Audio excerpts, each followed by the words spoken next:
আমি আবার একটা রেসিপি নিয়ে হাজির হলাম তোমাদের সামনে। দেখতে পাচ্ছ আমি ব্যাটারটা বাড়িতেই বানিয়ে নিয়েছি। বাড়িতে চালের গুঁড়ো ছিল না।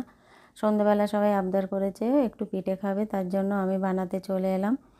পিঠেগুলো এইভাবে একটা একটা করে সব ছিটি দিয়ে দিয়ে বানিয়ে নেব। এই চিতে পিঠেটা খেতে সবাই খুব পছন্দ করে, আর খেলে কোনো অগুণও হয় না। আর মৌঝোলা মিষ্টি দিয়ে তো খুবই ভালো লাগে। শীত চলে গেলে আর এই পিঠেটা খেতে অত মজাদার হবে না, কেননা তখন আর অত মিষ্টি পাওয়া যাবে না, মৌঝোলা মিষ্টি। মৌঝোলা মিষ্টির সঙ্গে এই পিঠেটা খেতে সত্যি খুবই সুন্দর লাগে।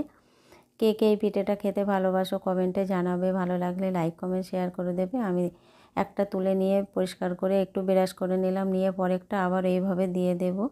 এই পিঠেটা খেতে সত্যি খুবই সুন্দর লাগে, আর এত ভালো লাগে। সন্ধ্যাবেলা চায়ের সঙ্গেও খাওয়া যায়, কিংবা মৌঝোলা মিষ্টি দিয়েও খাওয়া যায়, কি কোনো তরকারির সঙ্গেও খেতে ভালো লাগে।